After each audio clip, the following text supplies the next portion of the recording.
Bug pa rin sa bahangin ang pampublikong eskwelahan sa Pulangi, Albay dahil dahilan para suspindihin pa rin ang klase sa preschool at elementary doon ngayong araw. Nakaalerto naman ang lokal na pamahalaan ng Albay lalo pat nagbabadya pa rin ang mga pag-ulan dulot ng masamang panahon. May ulat on the spot si JP Soriano. JP? Rafi, alam mo pa iba-iba pa rin ang lagay ng panahon dito sa bayan ng Pulangi sa probinsya ng Albay, pati na rin yung ibang bayan dito sa probinsya, dahilan para isuspinde pa rin ang klase sa ilang antas dito sa lugar. Wala pa ring pasok sa kinder at elementary dito sa bayan ng Pulangi, Albay. Ito ang inanunsyo ng local DRRMC ng Pulangi. Nananatiling baha pa rin kasi sa ilang public elementary schools hanggang ngayon. May klase na raw ngayong araw sa high school at kolehiyo pero depende pa rin daw ito sa discretion ng mga principal kung papapasukin ang mga estudyante.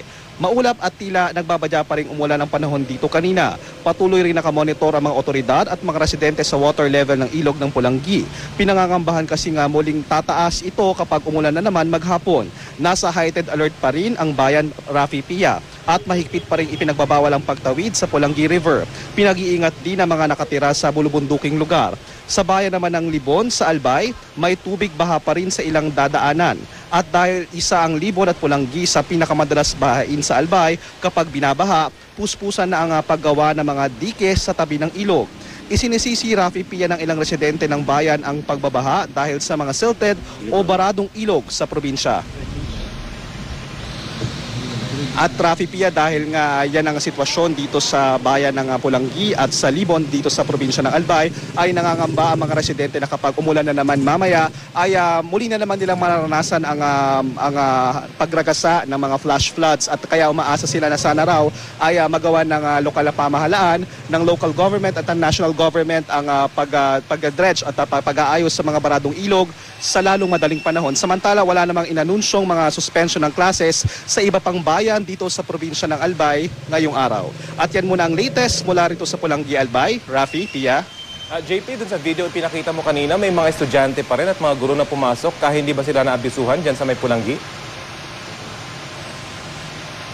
Tama, Rafi, kasi kagabi ang announcement ng municipal mayor ay lifted na yung suspension. Pero kaninang alas 6 ng kaninang alas 5 ng umaga ay biglang in-announce na wala pa rin o suspended ang klase sa elementary at kindergarten. Kaya nga yung mga nakausap nating teacher at ilang estudyante ay na nakapasok na ay nangihinayang at nandun na raw sila. Pero dahil nga basa pa yung ilang classroom, dahil baha pa rin yung ilang lugar na eskwelahan, ay maganda na rin daw na sinuspende ang klase ngayong araw.